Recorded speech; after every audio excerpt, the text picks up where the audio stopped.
सहस्राणी। सहस्राणी मतलब 1000 बार एकादशी करते हैं। और एकादशी हमारी कैसी होती है? एकादशी फीस होती है ना, ये भी खाते हैं वो भी खाते हैं। लेकिन एकादशी की बात वैदिहासी कर रहे हैं, निर्जला एकादशी की बात कर रहे हैं, जो हम साल में एक बार रखते हैं। वैसी निर्जला एकादशी कितनी हो? सहस्राणी।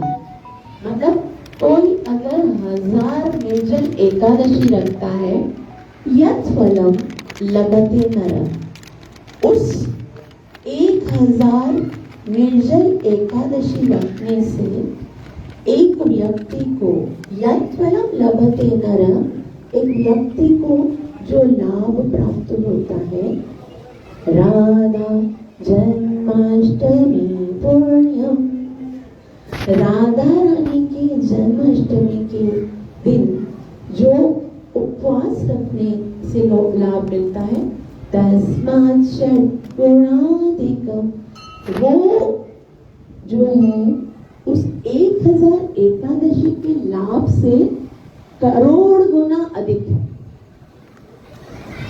उतना भी नहीं है, ऐसा नहीं कि 1000 एकादशी के बराबर है।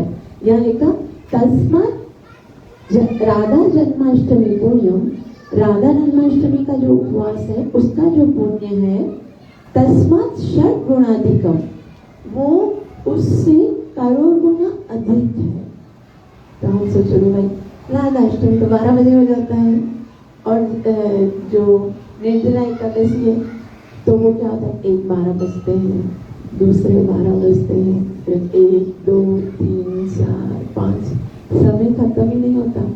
राधा रानी कितनी करुणामयी है।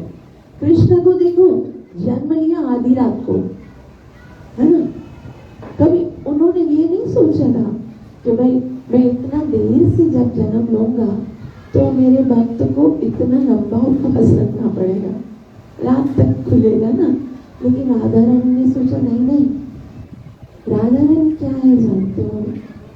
राधा रानी करुणा है। भगवान की करुणा को, भगवान की कृपा को, भगवान के आह्लाद को अगर मूर्तिमान स्वरूप दिया जाए तो वो श्रीमती राधा रानी बनती है। श्रीमती राधा रानी को केवल कृपा करना होता है। भगवान तो दोष देखते हैं।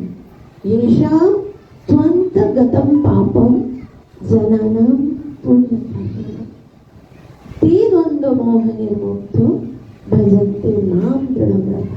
पहले पापों को खत्म करो। येषां त्वन्त गतम पापम, इसके सारे पाप खत्म हो जाएंगे। और पाप खत्म करने काफी नहीं है, जनानां पुण्य कर्मणां, और ढेर सारे पुण्य उत्पन्न होंगे, तभी जाकर मेरा भगत बनेगा। भगवान बोलते हैं तभी वो मेरी भक्ति में आ सकता है। येषां त्वन्तगतं पापम जनानां पुण्य कर्मणां ते द्वंद्व मोह निर्मुक्तो भजन्ते मां दृढ़व्रता, वही मेरा दृढ़ता से भक्त बन सकता है। लेकिन श्रीमती राधा रानी को अपराध दिखते ही नहीं। उनके जो नेत्र हैं वो केवल करुणा करना जानते हैं, केवल कृपा करना जानते हैं। हम चाहे कैसे भी पतित होते हैं, लेकिन श्रीमती राधा रानी हमारे अपराधों को देखती ही नहीं है। और ये श्रीमती राधा रानी ही तो है जो कृष्ण से कहती है इसे अपना लो। जब हम हरे कृष्ण महामंत्र का जप करते हैं, हरे कृष्णा कृष्ण कृष्ण हरे हरे, हरे राम राम राम। हरे कृष्ण महामंत्र की जो अधिष्ठात्री देवी है वो श्रीमती राधा रानी है। हम श्रीमती राधा रानी से प्रार्थना कर रहे होते हैं कि हमें कृष्ण की शरण मिलेगा, हमें कृष्ण की सेवा मिलेगी। क्यों? वरना तो क्या होता है, जिसके पास नौकरी करनी है उसी के पास जाना चाहिए ना। लेकिन हम जानते हैं कि कृष्ण देखेंगे ना डायरेक्ट से, वो बताएंगे तुमने ये किया, इस जन्म में ये किया, इस जन्म में ये अपराध किया।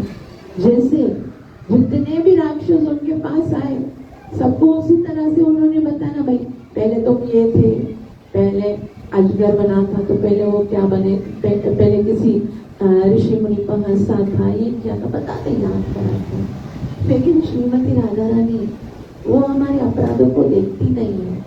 और जब हम महामंत्र को हृदय से जप करते हैं तो कृष्ण से कहती है, कृष्ण ये तो बहुत अच्छा भक्त है, देखो ये तो मुझसे भी अच्छा भक्त है, तुम इसे अपना लो, तुम इसे स्वीकार कर लो। और एक बार जब ये महारानी सिफारिश कर लेती है ना, फिर कृष्ण के बस की बात नहीं है, अब कृष्ण को तो मानना ही पड़ता है, फिर चाहे हम कितने भी पतित होते हैं वो हमें स्वीकार कर ही लेते हैं। राधा रानी कृष्ण की शक्ति है। ये जो कृष्ण है वो शक्तिमान है। जैसे हम बोलते हैं राधा पूर्ण शक्ति, कृष्ण पूर्ण शक्तिमान। कृष्ण जो है वो शक्तिमान है और राधा जो है शक्ति है। ये दो नहीं है, दोई वस्तु वेद नहीं शास्त्रीय प्रमाण, इनमें कोई भेद नहीं है, वो एक ही है। जैसे सूर्य होता है ना, सूर्य के साथ उसका जो प्रकाश होता है वो उसके साथ ही होता है। हम ऐसे नहीं बोल सकते आज मुझे सूर्य तो दिख रहा है मगर प्रकाश नहीं है। सूर्य है तो इसका मतलब है प्रकाश भी है, चांद है तो इसका मतलब है चांदनी भी है। अगर सूर्य में प्रकाश नहीं तो सूर्य कैसा, चांद के अंदर चांदनी नहीं तो वो चंद्रमा कैसे।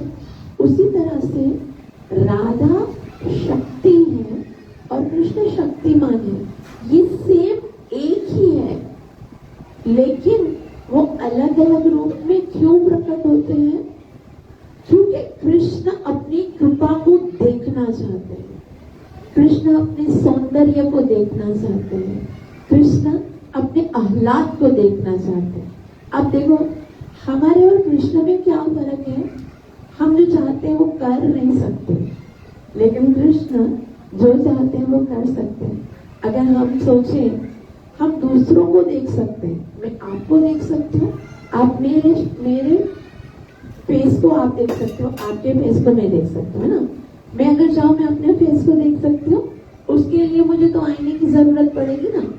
लेकिन कृष्ण यदि चाहे कि मैं अपने सौंदर्य को देखना चाहता हूँ तो कृष्ण अपने ही अंदर से अपने सौंदर्य को प्रकट करके उसको देख सकते हैं।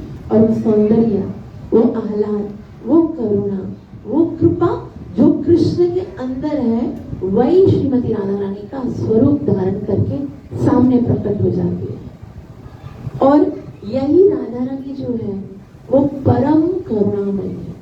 तो उस दिन हम उपवास रखते हैं, समस्त नदियों में स्नान करने से जो लाभ मिलता है, समस्त प्रकार का दान देने का जो लाभ मिलता है, सुमेरु पर्वत के समान सोना दान करने का जो लाभ मिलता है, करोड़ों गौदान करने का जो लाभ मिलता है, हजारों सालों तक तीर्थ स्थान में स्नान करने का जो लाभ मिलता है, उन सब का लाभ जो है वो श्रीमती राधा रानी के जन्मदिन के उपवास के करोड़वें हिस्से के बराबर है।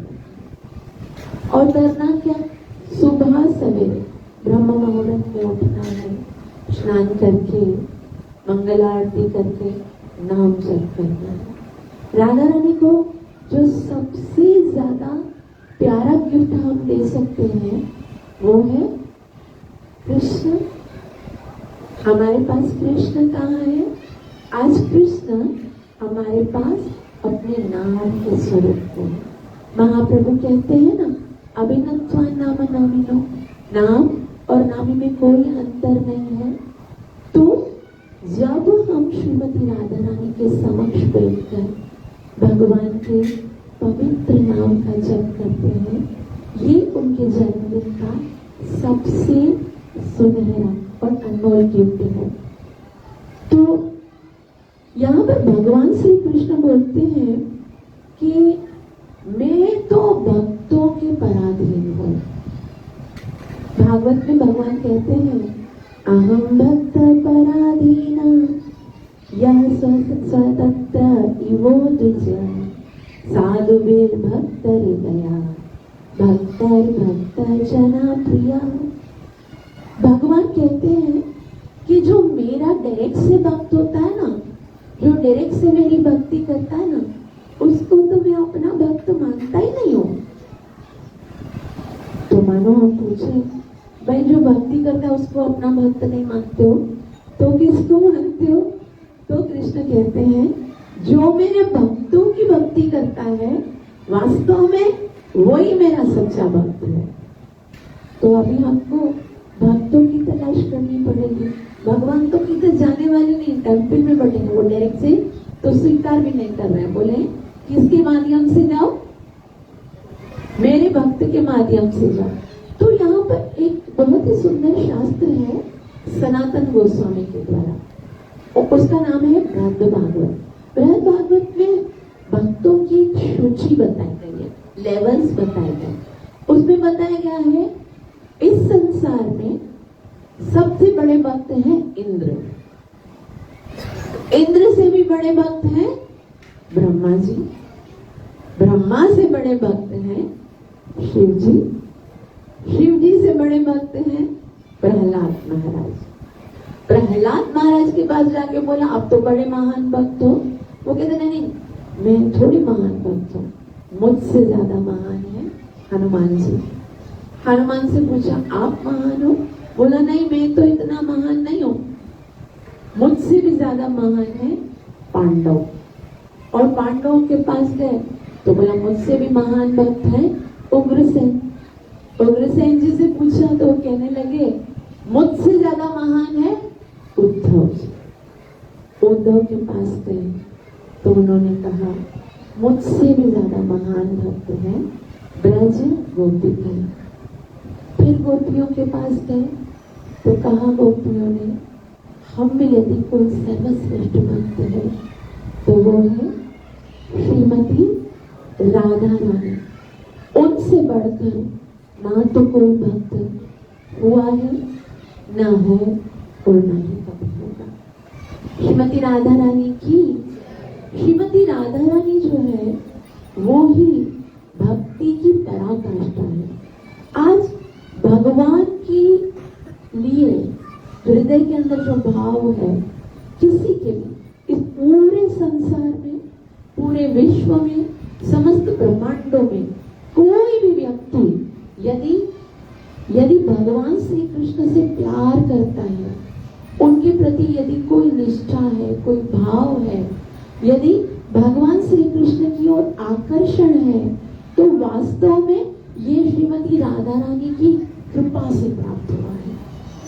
जब श्रीमती राधा रानी कृपा करती है तभी हृदय में भगवान श्री कृष्ण के लिए प्रेम और भाव प्रकट होता है। राधा रानी से अधिक कृपालु इस त्रिभुवन में, 14 लोकों में, समस्त ब्रह्मांडों में और कोई नहीं है।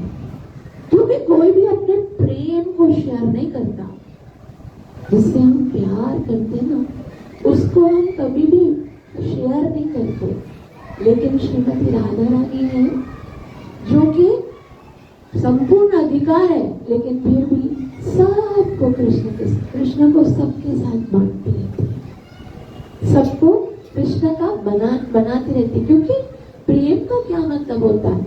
हमको क्या लगता है कि प्रेम का मतलब होता है मुझे सुख मिले उससे, जिससे मैं प्यार करता हूँ।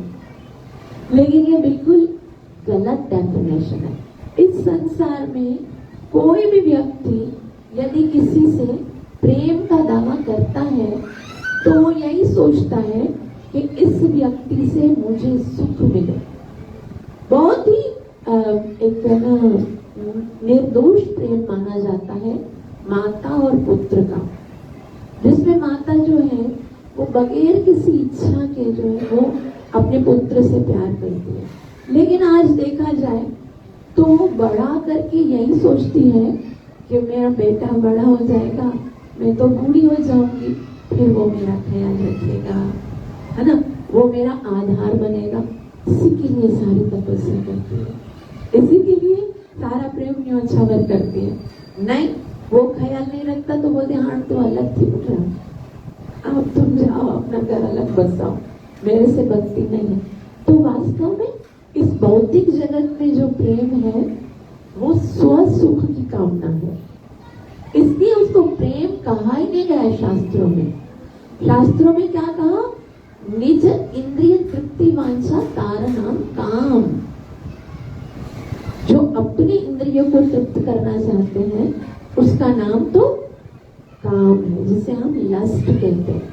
लेकिन कृष्णेर इंद्रिय प्रीति वांछा धरे प्रेम, जो कृष्ण की इंद्रियों को संतुष्ट करते हैं वो ही वास्तव में प्रेम है। कृष्ण के अतिरिक्त जीव किसी और से प्रेम कर ही नहीं सकता। वो एक सौदागरी है, एक इच्छा है, एक कामना है जो हमारे हृदय में इस व्यक्ति के लिए है। प्रेम केवल कृष्ण से ही हो सकता है। वो निस्वार्थ प्रेम सिखाती है श्रीमती राधा रानी, और वही प्रेम प्रदान करने के लिए श्रीमती राधा रानी कृष्ण के हृदय में बैठकर आकर प्रकट होती हैं और गौरंग महाप्रभु का स्वरूप धारण करती है। गौरंग महाप्रभु कौन है? वो कृष्ण का तन है और राधा रानी का हृदय लेकर आए। वो क्या कहते हैं भगवान से? शिक्षाष्टकम के अंतिम श्लोक में गौरंग महाप्रभु प्रेम किसको कहते हैं उसके विषय में बताते हैं। वो कहते हैं आश्लिष्य वा पादरतम विनष्टुमाम अदर्शनम मर्महताम करोतु वा यथा तथा वा विदधातु लंपटो मत प्राणनाथ स्तुत न एव। कि आश्लिष्य वा पादरतम, एक बार क्या हुआ, ललिता जी जो कि श्रीमती राधा रानी की परम प्रिय सखी है, सबसे ज्यादा प्रेम जो है ललिता जी से, ललिता जी जो है वो कृष्ण से, श्रीमती राधा रानी से करती है। जो भी श्रीमती राधा रानी बहुत मासूम है। हम अगले जो नेक्स्ट क्लास होगी उसमें राधाष्टमी सेलिब्रेट करेंगे, तो राधा रानी के जो गुण हैं उस पर विचार करेंगे कि राधा रानी के अंदर क्या क्या गुण है। श्रीमती राधा रानी बहुत मासूम है, इतनी मासूम है, उनको कुछ छल कपट कोई चालाकी नहीं आती। कृष्ण बहुत चालबाज है, कृष्ण बहुत चालाक है। कोई अगर आप कभी कभी आप किसी को देखते हो ना, किसी व्यक्ति को, आपको लगे ना ये बहुत चालाक है, ये बहुत शातिर है, कभी कभी ऐसा लगता है। तो ये चालाकी का भी ड्रॉप कृष्ण से ही आया उसके अंदर। और अगर कोई सबसे ज्यादा चालाक है ना, सबसे ज्यादा अगर कोई प्लान करता है ना, प्लानिंग्स जो करता है वो कृष्ण है। सबसे बेस्ट प्लानर है, उसको बहुत अच्छी प्लानिंग करना आती है। और वो कैसी प्लानिंग करता है? वो हमारी सारी प्लानिंग्स चौपट करता है। हम जो करने का सोचेंगे ना उसमें वो जरूर कुछ ना कुछ करके उसको बिगाड़ के देखता है। आप बताओ, और हम कुछ कर भी नहीं सकते। जैसी उसकी प्लानिंग है, हम भले कितना ही सोचें कि हम इस तरह से प्लान कर रहे हैं, हम ऐसे करेंगे, ऐसे करेंगे, लेकिन हम जो सोचेंगे वो होगा नहीं। होगा किसका? जो वो सोच के बैठा होगा, है ना। बोला बंदे के मन में है कि एक तो दूसरे भगवान के मन में, लेकिन बंदे के मन की मन में ही रह जाएगी, होगी उसी की जो। तो इसलिए अगर किसी को खुश करना है ना, क्योंकि प्लानिंग्स तो वही करेगा, अगर किसी को खुश करना है, खुश रहना चाहते हैं, हम चाहते हैं कि हमारी प्लानिंग सफल हो, हम चाहते हैं कि हम खुश रहें, तो प्लानिंग्स तो उसकी चलती है, तो उसको खुश करना पड़ेगा। और वो कैसे खुश होंगे? जब श्रीमती राधा रानी खुश होगी। और श्रीमती राधा रानी कैसे खुश होगी? जब हम हरे कृष्णा कृष्ण कृष्ण हरे हरे, हरे राम राम राम। ये निचोड़ दिया है जो आप हम सबको श्री प्रभुपाद जी ने दिया है ना, वो सारे वेदों का, शास्त्रों का, सारे जितने भी उपनिषद हैं, उनका निचोड़ दिया ये महामंत्र, और हम इधर उधर खोजते हैं, किसी और चीज को ढूंढते हैं कि शायद इसके अतिरिक्त कुछ है जिससे मुझे लाभ होगा। कुछ है ही नहीं, कुछ भी नहीं है। कलैव नास्त्यैव नास्त्यैव नास्त्यैव तदेव। इस वैसे ही चहुयुग चहुदश नाम बढ़ाई, हर युग में तो नाम की बढ़ाई है, लेकिन ये जो कलयुग है उसमें तो स्पेशली श्रीमती राधा रानी को कृपा प्राप्त करने के लिए हमें भगवान के पवित्र नाम का जप करना है, उसी से हमारा कल्याण हो सकता है। तो हम श्रीमती राधा रानी का इस भौतिक जगत में कैसे प्राकट्य होता है। कृष्ण के प्राकट्य के बारे में हम सब जानते हैं। अंधेरी रात में जेल में भगवान आते हैं, वसुदेव उनको लेकर जाते हैं और नंद राय के घर पे छोड़ के आते हैं। यह हर दफा सुनते हैं और सब बच्चों को याद होता है। अभी क्या है, नेक्स्ट वीक में हम क्वेश्चन आंसर सेशन रखेंगे। उसमें आज की क्लास में आप जो सुन रहे हो ना, उसके अंदर से क्वेश्चंस आएंगे। अभी जो आप सुनोगे, आप तक सुना, तो अभी हम श्रीमती राधा रानी की आविर्भाव के विषय में अलग अलग शास्त्रों में क्या क्या वर्णन किया गया है उसके बारे में जानने का प्रयास करेंगे। भौतिक जगत में श्रीमती राधा रानी अलग अलग कल्प में अलग अलग तरीके से आविर्भाव हुए। उनके आने का अलग अलग एक कारण बताया गया है। एक तो आप सब जानते हैं कि एक बार जो है वो वृषभानु जी यमुना नदी में स्नान कर रहे थे, और जैसे ही वो भगवान के ध्यान में बैठे हुए थे, भगवान को स्मरण कर रहे थे, तो 1000 पखड़ियों वाला एक सुनहरे रंग का फूल कमल का उनसे आकर टकराया। उनको जैसे ही स्पर्श हुआ, उन्होंने अपनी आंखें खोली तो उन्होंने देखा कि वो जो कमल का फूल है उसके अंदर एक बहुत ही सुंदर, बहुत ही अद्भुत दिव्य कन्या है। और उसको देखते ही, जैसे ही उन्होंने देखा उसको, तो हृदय में एक इच्छा उत्पन्न हुई कि ये तो मेरी पुत्री है। हृदय से उसको आवाज आई, और इस कन्या को जैसे उसने देखा तो छोटे छोटे हाथ थे, छोटे छोटे पैर थे, आंखें बंद थी, और वो इसी से हिला रही थी।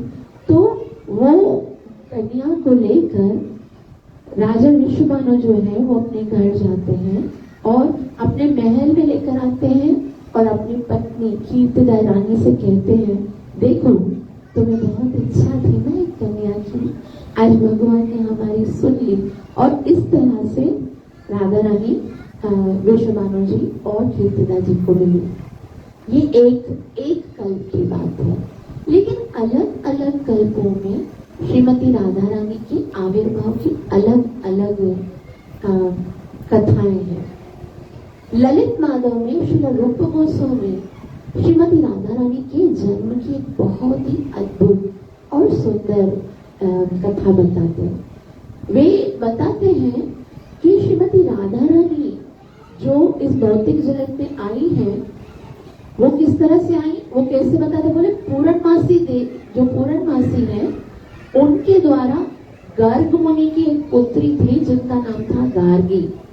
उनको ये बताया गया था कि श्रीमती राधा रानी भौतिक जगत में किस तरह से आई है, और भगवान अपनी लीला का जो जिस तरह से भगवान बना रहे थे कि मैं लीला करनी है भौतिक जगत में, तो क्या हुआ, एक पर्वत था, उस पर्वत का नाम था वैंध्य पर्वत। क्या नाम था? वैंध्य पर्वत जो था वो हिमालय पर्वत से बहुत ईर्ष्या करता था। हिमालय पर्वत कौन है? किसके पिताजी है? किसके पिताजी है? हाँ, माता पार्वती के पिताजी है। और माता पार्वती के पति कौन है? महादेव है। तो वैंध्य पर्वत सोचते थे कि मैं भी पर्वत हूँ, हिमालय भी पर्वत है, लेकिन मेरा इतना सम्मान नहीं है, हिमालय का बहुत सम्मान है, क्योंकि वो महादेव के ससुर है। अब मेरा सम्मान कैसे होगा जब महादेव से भी कोई बड़ा शक्तिशाली व्यक्ति मेरा दामाद बनेगा? तो मुझे एक ऐसा कार्य करना चाहिए कि महादेव से भी ज्यादा शक्तिशाली कोई व्यक्ति, उससे मेरी पुत्री की शादी हो। अब पुत्री उत्री कुछ भी नहीं है, बस उसको ये था कि मुझे ना ऐसे व्यक्ति का ससुर बनना है जो महादेव से भी ज्यादा महान है। अब क्या करना चाहिए? तपस्या। उन्होंने ब्रह्मा जी की तपस्या करनी प्रारंभ कर दी और ब्रह्मा जी की तपस्या जब बहुत समय तक उन्होंने की, ब्रह्मा जी बहुत प्रसन्न हुए, उनके सामने प्रकट हुए और उनसे कहा, हे वैद्य पर्वत, मैं तुम्हारी तपस्या से बहुत प्रसन्न हुआ हूँ, मांगो क्या वरदान चाहिए। तो वैद्य पर्वत ने कहा कि ब्रह्मा जी, यदि आप मुझसे वास्तव में प्रसन्न हैं तो मुझे एक ऐसी पुत्री का वरदान दीजिए जिसका पति महादेव से भी महान हो। तो ब्रह्मा जी ने कहा, तथास्तु, ऐसा ही होगा। ब्रह्मा जी तो ये कहकर चले गए कि ऐसा ही होगा, लेकिन बाद में ब्रह्मा जी परेशान हो गए कि मैंने इनको ये वरदान तो दे दिया कि तुम्हारी पुत्री का जो पति है वो महादेव से ज्यादा शक्तिशाली होगा, लेकिन ऐसा है कौन? महादेव से तीनों लोगों में ज्यादा शक्तिशाली कौन है? अब भी जो ब्रह्मा जी है ना, वो सोचने लगे अब क्या करना चाहिए। मैंने तो अपना वरदान उसको दे दिया, अब वरदान को फलीभूत भी तो करना है, सफल भी तो करना है, वरना दूसरे लोग तो तपस्या करेंगे नहीं, बोलेंगे ब्रह्मा जी तो ऐसे ही मुफ्त के जैसे तैसे वरदान दे देता है, फायदा तो कुछ नहीं है। अब मुझे अपने वरदान को सत्य करने के लिए जरूर कोई कार्य करना पड़ेगा। तो फिर ब्रह्मा जी जो है वो उन्होंने सोचा कि भगवान श्री कृष्ण इस भौतिक जगत में अभी लीला करेंगे द्वापर युग में, और महादेव से भी यदि कोई महान है तो भगवान श्री कृष्ण है। इसका मतलब है जिनका विवाह श्री कृष्ण से होगा, उनकी यदि वैद्य पर्वत की पुत्री बन जाएगी तभी मेरा वरदान सफल होगा। अभी उनकी कृष्ण की जो इटरनल अर्धांगिनी है वो श्रीमती राधा रानी। इसका मतलब है श्रीमती राधा रानी को ही वैद्य पर्वत की पुत्री बनना पड़ेगा। जब वो पुत्री बनेगी तो ही मेरा वरदान सत्य होगा। तो श्रीमती राधा रानी जो है उनको कैसे बनाया जाए वैद्य पर्वत, क्योंकि श्रीमती राधा रानी तो वृषभानु जी की पुत्री है, अभी वैद्य पर्वत के घर में कैसे जन्म लेंगी? तो उसके लिए जो ब्रह्मा जी हैं वो विचार करने लगे और ब्रह्मा जी ने श्रीमती राधा रानी की को प्रसन्न करने के लिए बहुत ही कठोर तपस्या की। अब यहाँ पर देखिए, भगवान ब्रह्मा जी जब वरदान दे देते हैं, उस वरदान को सत्य करने के लिए ब्रह्मा जी को स्वयं तपस्या करनी पड़ी कि भाई मुझे अपना वरदान कैसे भी करके पूरा करना है।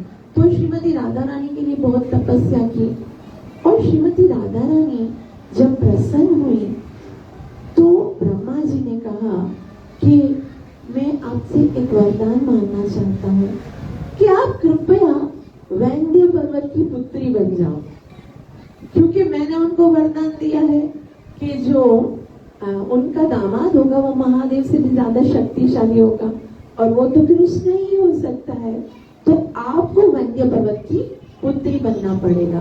तो इस तरह से फिर क्या हुआ, राधा रानी इस बात पे उन्होंने कहा ठीक है मैं ऐसा करूंगी, और योग माया ने दो पुत्रियां जो है वो प्रकट की। एक का नाम था राधा रानी और दूसरी का था चंद्रावली। और जो पहले ये तो वृषभानु और चंद्रभानु के घर में जन्म लेने वाली थी, लेकिन उनको उनके गर्भ से निकालकर वैद्य पर्वत की जो पत्नी है उनके गर्भ में संकर्षण किया गया। और इसके बाद वैद्य पर्वत जो है उनकी पुत्री को दो बेटियां पैदा हुई, राधा रानी और चंद्रावली। वास्तव में चंद्रावली हम अक्सर सुनते हैं कि एक ग्रुप राधा रानी का है, एक चंद्रावली का है। तो चंद्रावली कौन है? चंद्रावली राधा रानी का ही एक्सपेंशन है। अब ये क्या है? ये थोड़ी है ना टिपिकल बात है कि प्रेम, कृष्ण के प्रेम को और भी ज्यादा आनंददायक बनाने के लिए चंद्रावली के स्वरूप में राधा रानी ने अपने आप को एक्सपेंड किया, ताकि पहले अगर कृष्ण चंद्रावली के पास जाएंगे, फिर मान करेंगी राधा रानी, रूठेंगी, फिर मनाएंगे, ये सब करने के लिए तो ऐसा भी होना चाहिए ना, बीच में अगर कोई है ही नहीं, बहुत स्मूथ अगर लव लाइन जाती है ना तो इतना मजा नहीं आता। बीच में ये सब होता है ना, नाराजगी होती है, लड़ाई होती है, रूठना होता है, फिर मनाना।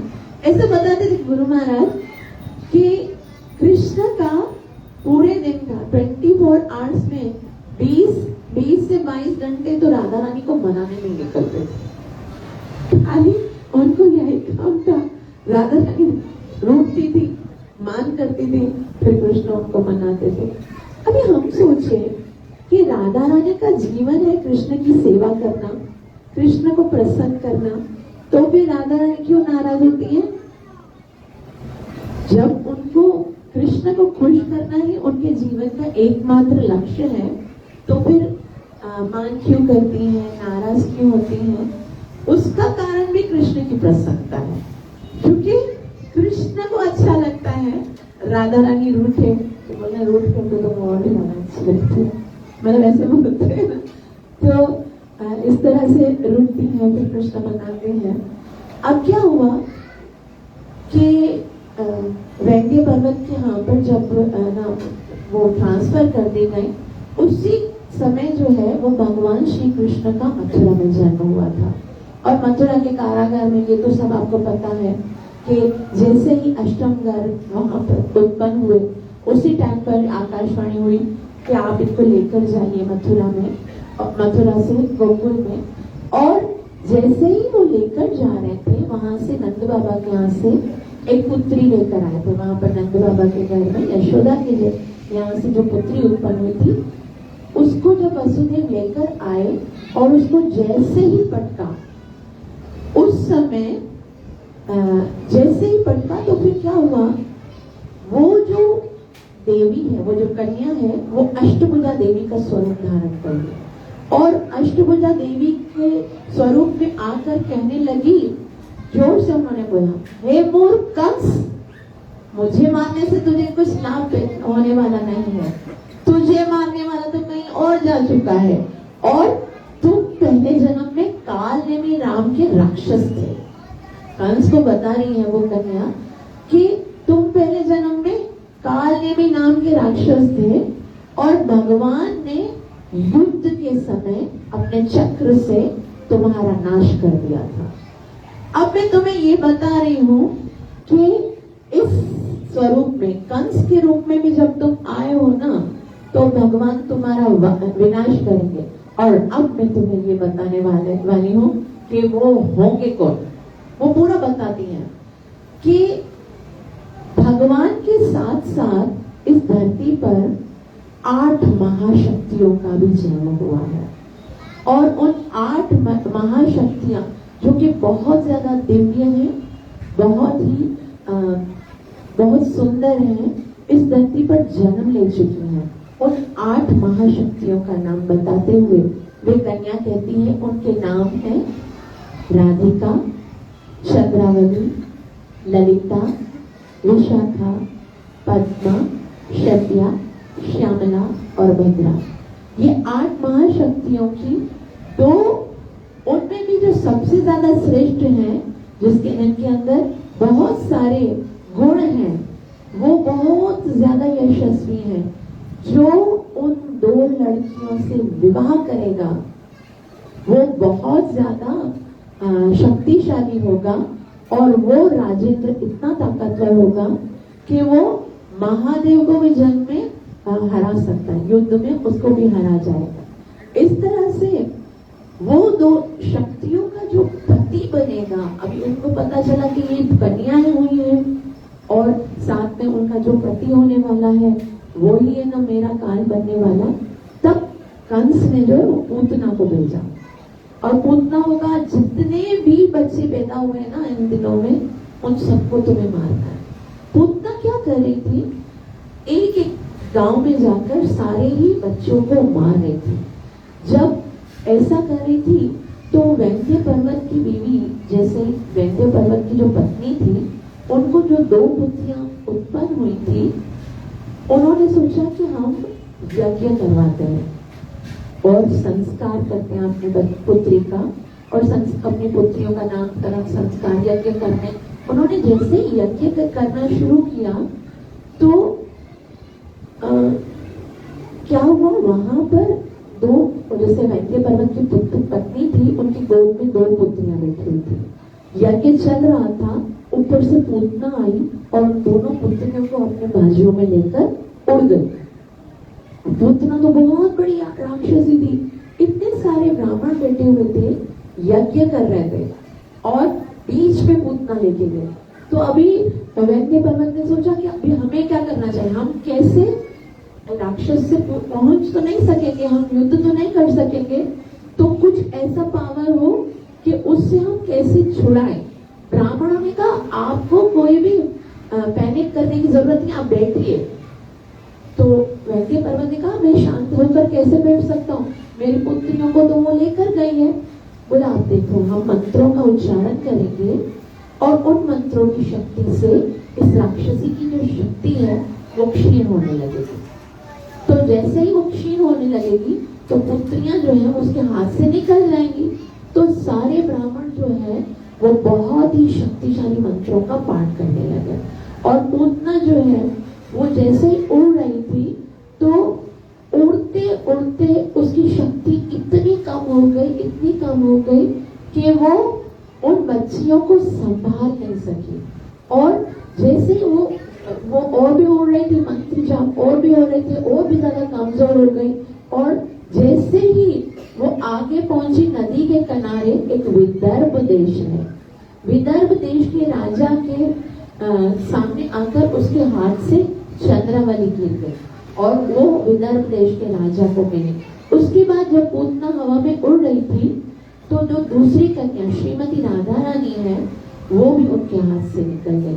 और इस जैसे वो ब्रज में पहुंची थी उस वक्त पूर्णमासी ने पूतना से उस बच्ची को ले लिया और उस बच्ची को लेकर मुखरा, जो कि कीर्तिदा माता जो है उनकी माँ है, उनको दे दिया और कहा कि तुम्हारा जो दामाद कीर्तिदा के पति जो विश्वभानु है उनका तुम्हें ख्याल रखना चाहिए और ये जो है वो कन्या आपकी मतलब विश्वभानु जी की पुत्री है, ऐसे करके उनको बताया। इस तरह से विश्वभानु उसी दिन से राजा विश्वभानु के नाम से वो जाने लगी। और वहीं से ये एक पुराण में ललित माधव ने, श्री रूप गोस्वामी ने श्रीमती राधा रानी के आविर्भाव के बारे में लिखा है। श्रीमती राधा रानी और चंद्रावली अपनी सखियों के साथ फिर वापस से ना प्रकट हुई और ये सारी जो कथा है वो नारद मुनि बता रहे हैं पूर्णमासी देवी को। इस धरती पर श्रीमती राधा रानी का एक और प्राकट्य जो बहुत ही इंटरेस्टिंग है। ये तो वैंध्य पर्वत ने तपस्या की, ब्रह्मा ने तपस्या की श्रीमती राधा रानी की और इस तरह से उनके पुत्री के रूप में श्रीमती राधा रानी ने जन्म लिया। लेकिन इससे भी एक दूसरे कल्प की स्टोरी आती है, कथा आती है कि एक बार क्या हुआ, सूर्यदेव जो भानु है उन्होंने गौलोक ऐश्वरी जो श्रीमती राधा रानी है उनको अपनी पुत्री के रूप में प्राप्त करने की ख्वाहिश की। किसने? सूर्यदेव ने। तो अलग अलग कल्पों में श्रीमती राधा रानी अलग अलग तरह से प्रकट हुई है। श्रीमती राधा रानी सब जीवों पर कृपा करने वाली है। तो सूर्यदेव ने जब तपस्या शुरू की तो भगवान श्री हरि की पूजा की। भगवान सूर्य जो है वो बहुत ज्यादा प्रसन्न थे कि उनकी जो इच्छा है वो राधा रानी जो है वो पुत्री के रूप में प्राप्त होगी। तो इसी धरती पर गोकुल महावन में एक गांव है जिसका नाम है रावल गांव। बहुत ही सुंदर सौम्य गांव है। वहां पर रावल गांव में एक महाबानो नाम का एक ग्वाल है, उसका नाम है महाबानो। और वो सारे ग्वालों का जो राजा था रावल गांव में, सारे ग्वालों का, उसके 5 बेटे पैदा हुए। उनके वंशावली बताते हैं, उनके 5 बेटे थे, चंद्रभानो, रतनभानो, वृषभानो और नवभानो और प्रीतिभानो। इनमें से हर जो सारे पुत्र थे वो बहुत ज्यादा बहुत बड़े वैष्णव थे, बहुत आध्यात्मिक तपस्या करते थे। और ये वृषभानु सूर्यदेव ही के स्वरूप थे। राजा वृषभानु ने भगवान श्री हरि को प्रसन्न करने के लिए 100 अश्वमेध यज्ञ किए। राजा वृषभानु ने जब बहुत सारे यज्ञ किए और बहुत सारी साधना की, वो बहुत ज्यादा तपस्या करने के बाद, पूजा करने के बाद, उस वक्त बिंदु नामी एक और ग्वाला था, उसकी बीवी का नाम था मुखरा। बिंदु जो मुखरा था, तो बिंदु को अपनी बीवी मुखरा के गर्भ से 3 बेटियां उत्पन्न हुई और 5 बेटे उत्पन्न हुए। उनके नाम क्या थे? भद्रकीर्ति, चंद्रकीर्ति, महाबल, महाकीर्ति और श्रीदामा। और एक बेटियों के नाम थे भानो, कीर्तिदा और मुद्रा। ये सब श्रीमती राधा रानी की माँ के, कीर्तिदा के भाई बहन हैं। तो हमको है ना, इस दुनिया में तो सारों के पेरेंट्स, उनके भाई बहन याद रहते हैं, हमें भगवान की वंशावली भी पता होनी चाहिए कम से कम। तो राजा वृषभानु ने बिंदु की बेटी कीर्तिदा से शादी कर दी। 3 बेटियां थी ना, उसमें से वृषभानु का विवाह किसके साथ हुआ?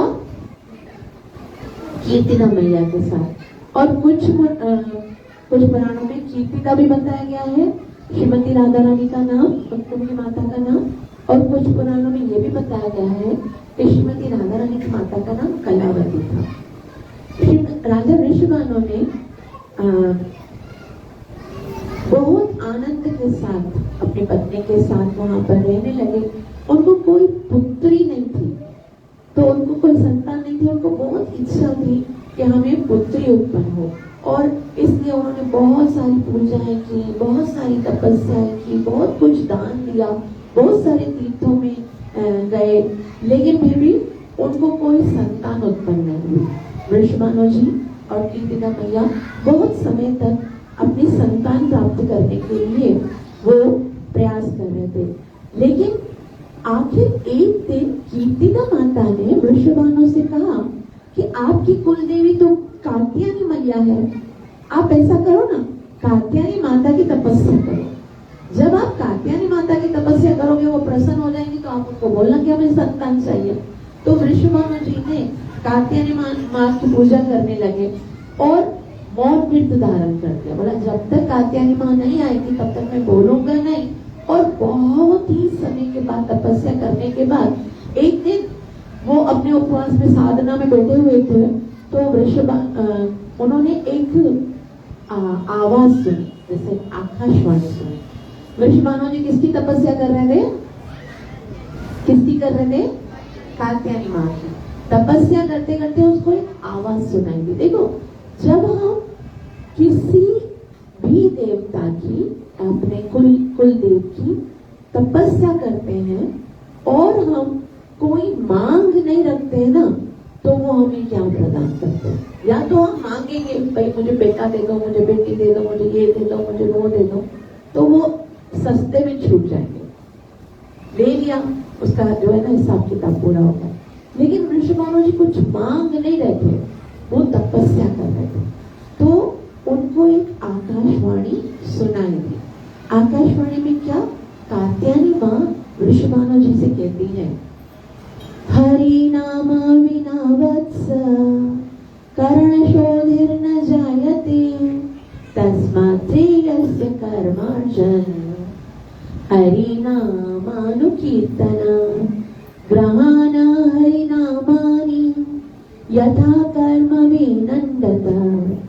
वे कहने लगी कि तुम भले मेरी कितनी भी तपस्या करो, लाभ होने वाला नहीं है, क्योंकि यदि एक व्यक्ति को, एक मनुष्य को, एक जीव को इस भौतिक जगत में किसी चीज से लाभ प्राप्त हो सकता है तो वो केवल हरि नाम से हो सकता है। कुल देवी बता रही उनको कि मेरी साधना करने से, मेरी पूजा करने से कुछ होगा नहीं। क्या वो बोलती है? हरि नाम विना वत्स कर्ण छोड़े न जायते।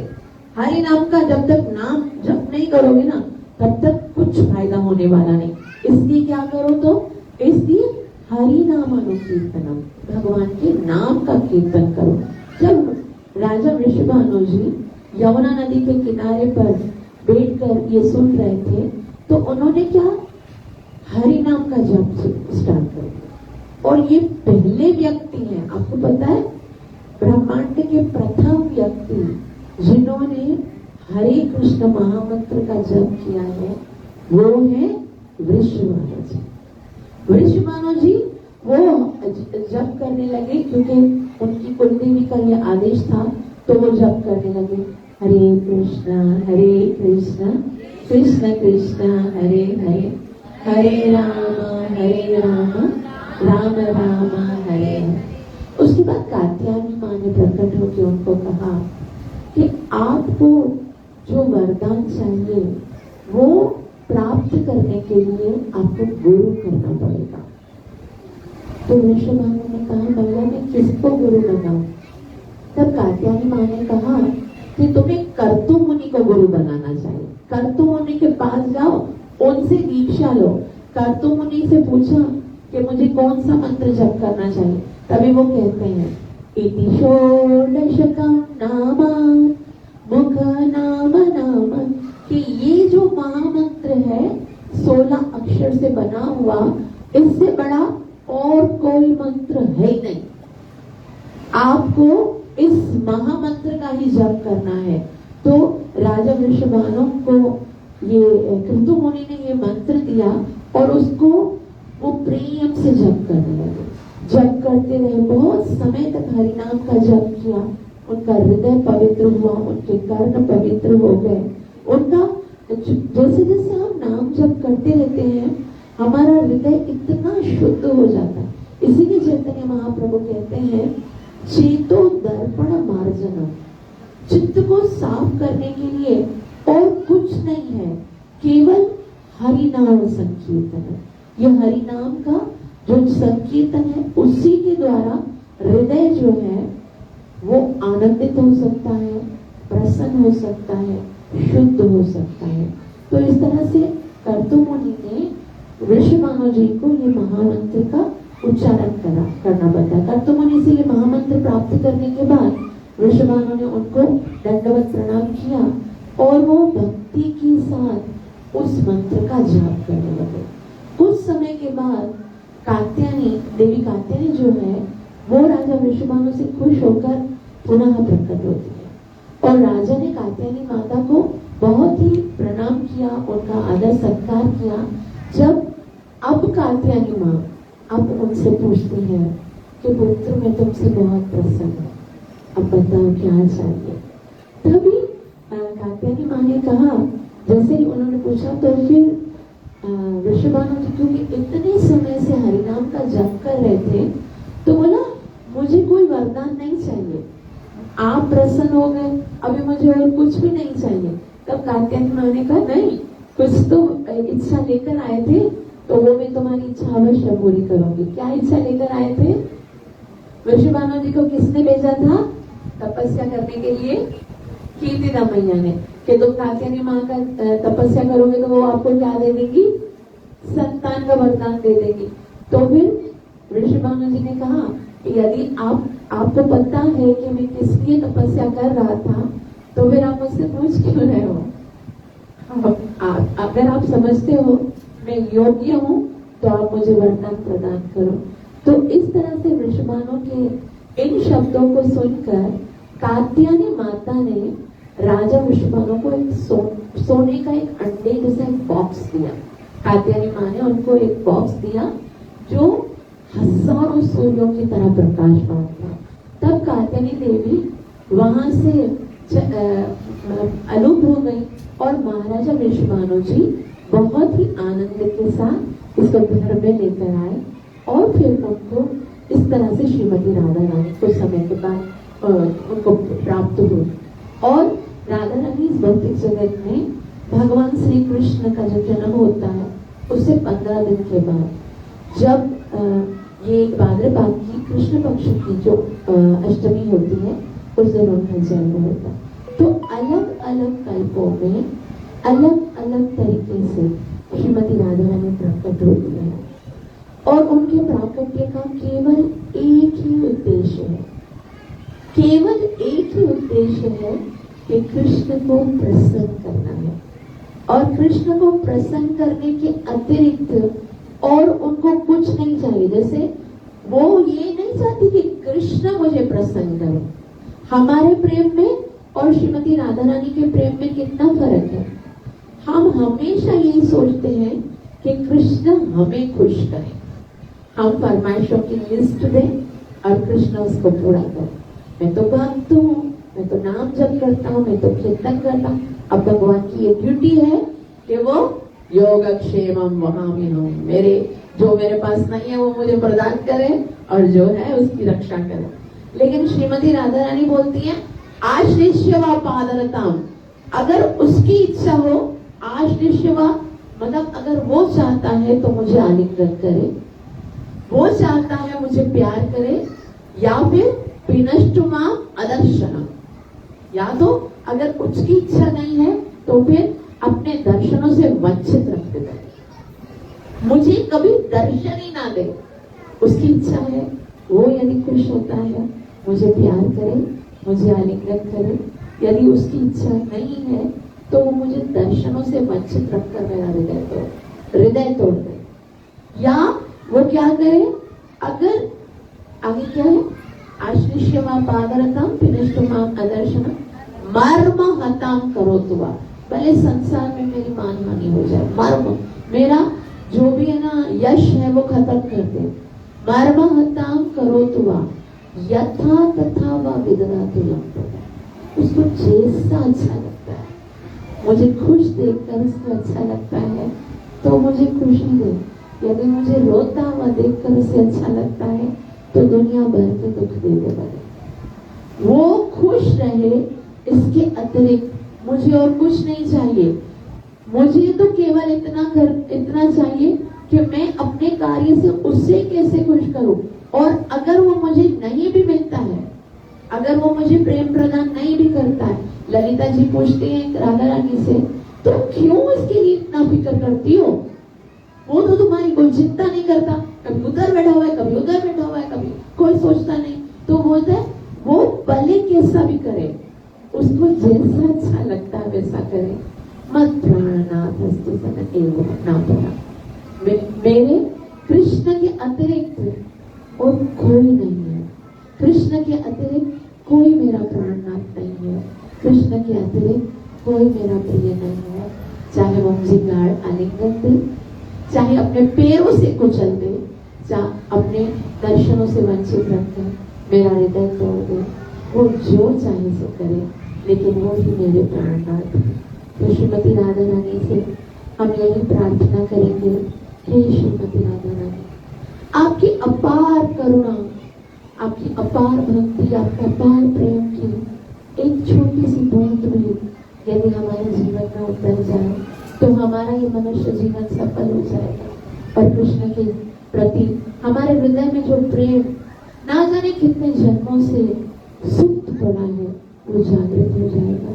हे श्रीमती राधा रानी, कृपया हमें कृष्ण की सेवा में लगाइए। हरे कृष्ण कृष्ण कृष्ण हरे हरे, हरे राम राम राम हरे हरे।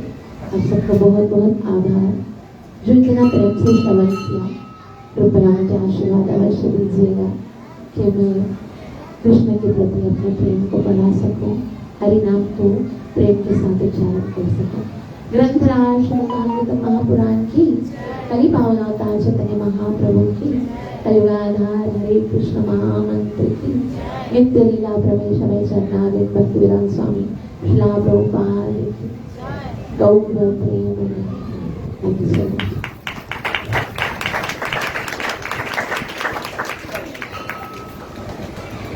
अभी नेक्स्ट वीक आप लोगों ने जो 3 स्टोरीज सुनी है और राधा रानी की जो महिमा सुनी, उनको एक बार रिवाइज करके याद करके आइएगा, उसी में से हम क्वेश्चन आंसर करेंगे। Thank you.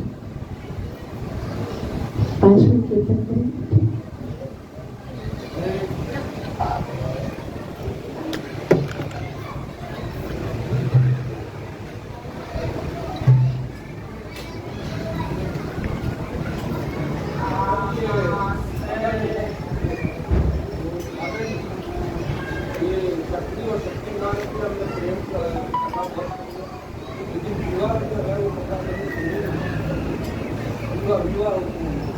विवाह श्रीमती राधा रानी और कृष्णा का नेक्स्ट वीक सुना, ठीक है? हाँ, मैं जगह पे भी उतर आई हूँ।